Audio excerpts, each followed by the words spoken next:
Hello friends.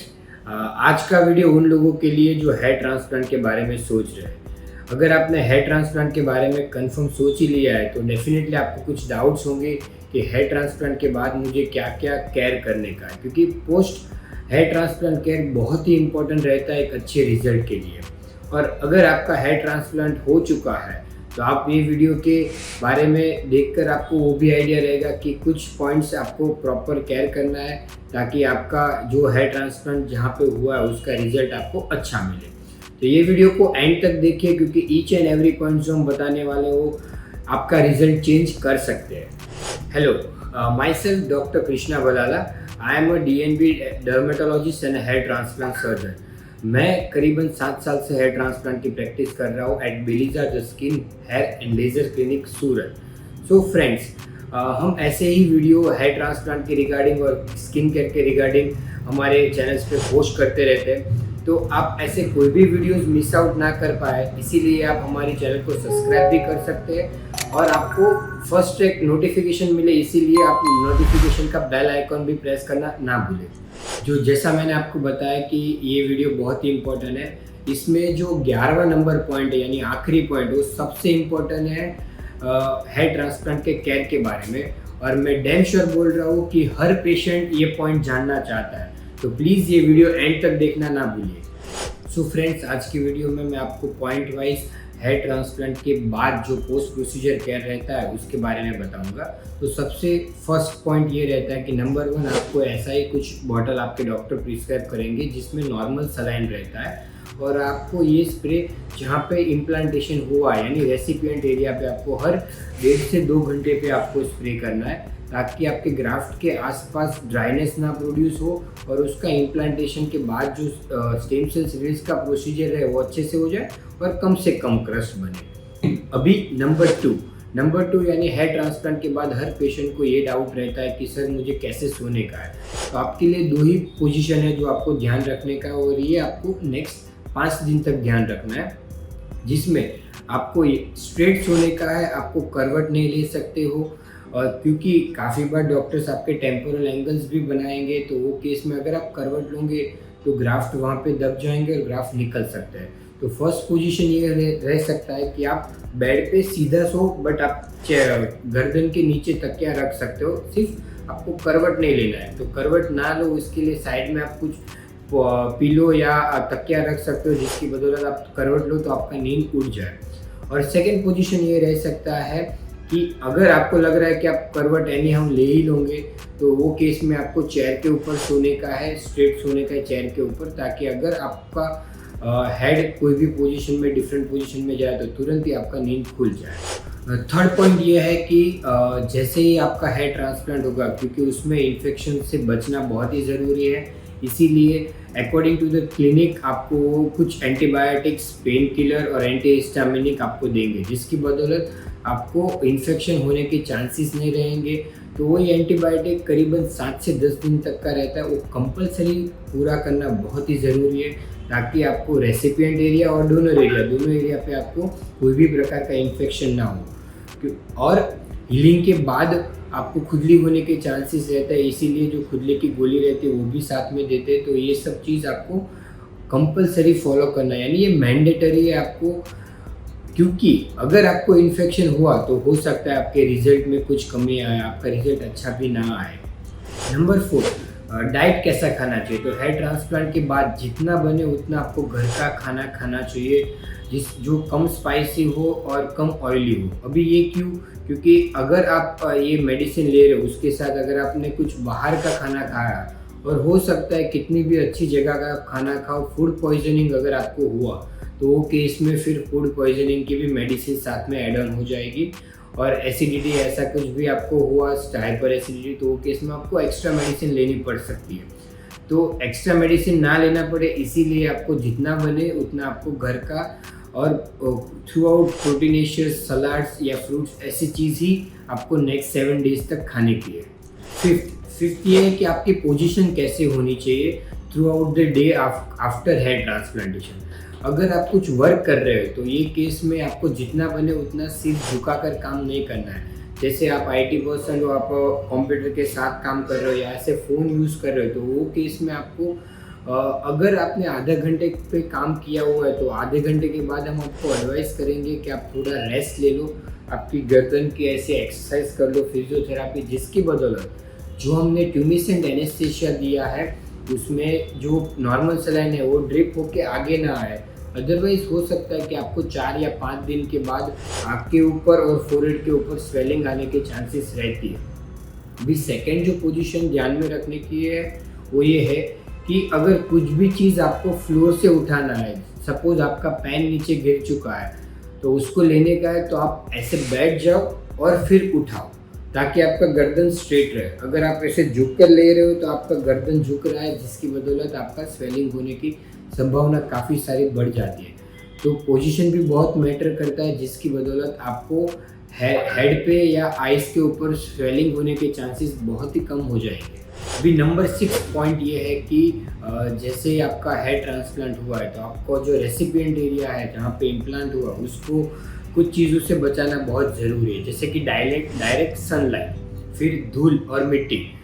ये सभी चीज़ आप अगर घर पे रहो और ऑफिस पे रहो वहाँ पे ये नहीं मिलेगा, तो घर और ऑफिस के बाहर जब जाओगे तब ऐसा ही कुछ सर्जिकल कैप आपको डॉक्टर देंगे, वो सर्जिकल कैप आपको पहनकर ही बाहर निकलना है।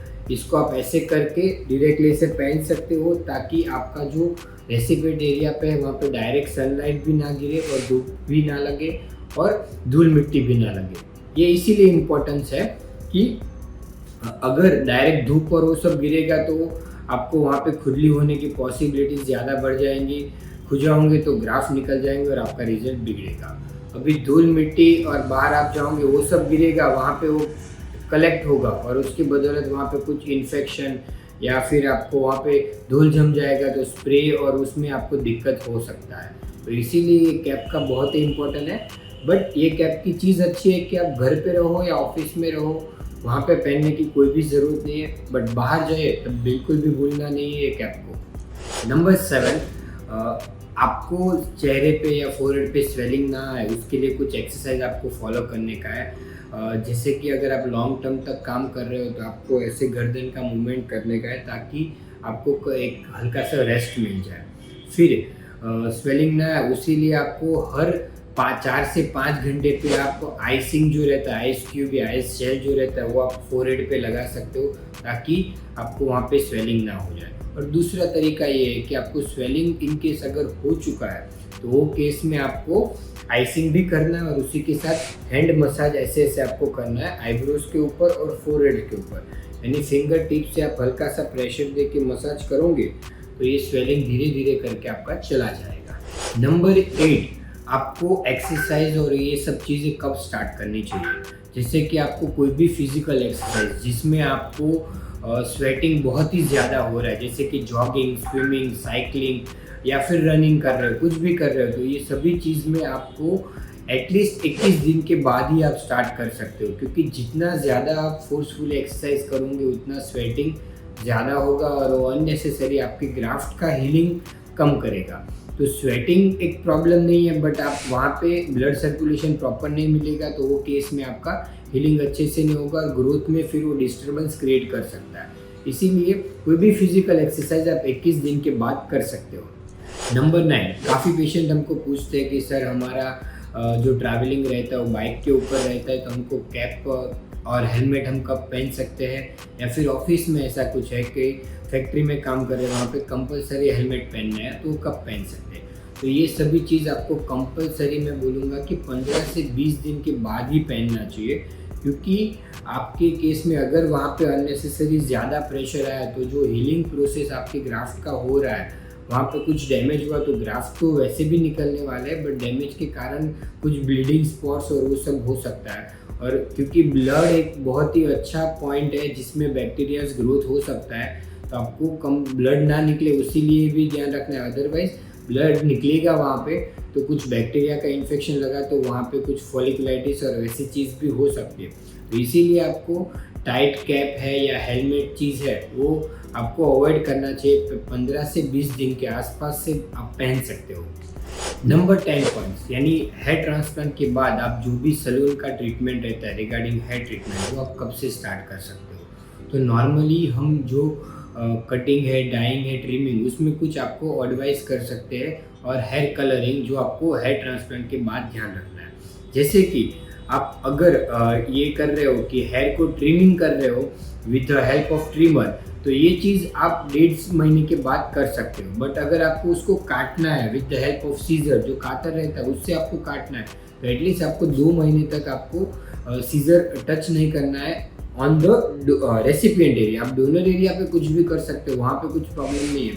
बट अगर आपको 1.5 महीने के आसपास लग रहा है कि सर बाल बहुत अच्छे नहीं दिख रहे हैं, कोई बाल छोटा है, कोई बाल बड़ा है, लुक अच्छा नहीं दिख रहा है, तो इवन करना है, तो 1.5 महीने के बाद आप ट्रिमर यूज़ कर सकते हो, और 2 महीने के बाद आप सीजर से कट कर सकते हो। अभी काफ़ी पेशेंट अभी हेयर डाइंग कराते हैं या कुछ हाइलाइट्स कराते हैं या फिर कलर कराते हैं, तो ये सभी चीज़ भी आपको एटलीस्ट 2 महीने तक अवॉइड करना है। क्योंकि जो आपका हेयर फॉल हो रहा है, जैसे कि आपको पता होगा 1.5 से 2 महीने के आसपास आपके बाल गिरना स्टार्ट हो सकता है। तो केस में जैसे हेयर डाई का कुछ कलर वहाँ पे टच हुआ, तो वहाँ पे इन केस एलर्जी या इरिटेशन जैसा हुआ, तो फिर हमारा रिजल्ट बिगड़ सकता है। इसीलिए सेफ साइड आपको 2 महीने तक कोई भी हेयर का ट्रीटमेंट नहीं करना चाहिए।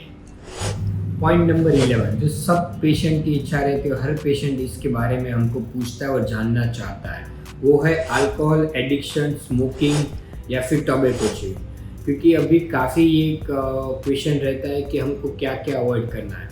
तो हम एडवाइस करते हैं कि अल्कोहल या टोबैको च्यूइंग, जो भी आपका एडिक्शन है, हैबिट्स है, वो आप एटलीस्ट 10 डेज तक अवॉइड करिए। क्योंकि 10 डेज में हीलिंग काफ़ी हो जाता है। जितना आप इनिशियल स्टेज में आप हीलिंग के टाइम दोगे, उतना ही आपको रिजल्ट ज़्यादा मिलने वाला है। तो अगर आप कोई भी एडिक्शन कर रहे हो, तो एडिक्शन एटलीस्ट आपको 10 दिन तक अवॉइड करना ही है। बट जो हमारी साइड से सेफ साइड हम बोलेंगे, अगर आप कंट्रोल कर सकते हो, तो एटलीस्ट 1 महीना तक आपको एडिक्शन बिल्कुल स्टॉप करना चाहिए, ताकि आपको एक प्रॉपर और बेस्ट रिजल्ट मिले। आप एडिक्शन को स्टॉप करोगे तो ये चीज़ आपको डेफिनेटली ध्यान रखना चाहिए अगर आपको कुछ एडिक्शन है तो। So friends, thank you for watching this video. अगर आपको कुछ लग रहा है कि ये पॉइंट हमने मिस आउट किया, और स्पेशली आपका कुछ ऑक्यूपेशन है या कुछ आपका ट्रैवलिंग हैबिट्स ऐसा कुछ है जिसके बारे में आप स्पेशली हमको पूछना चाहते हो, तो कमेंट बॉक्स में कमेंट कीजिए। और इन केस आपको कुछ लग रहा है कि हमको और भी कुछ वीडियोस बनाने चाहिए आफ्टर हेयर ट्रांसप्लांट केयर के बारे में या बिफोर हेयर ट्रांसप्लांट केयर के बारे में, तो हम उसके बारे में भी बताएंगे। बट आपको कमेंट करना ज़रूरी है। आप कमेंट करोगे तो हमको पता चलेगा कि एज अ व्यूअर आप क्या क्या जानना चाहते हो हेयर ट्रांसप्लांट के बारे में, हेयर ट्रांसप्लांट के पहले और हेयर ट्रांसप्लांट के बाद में। So friends, thank you again for watching this video.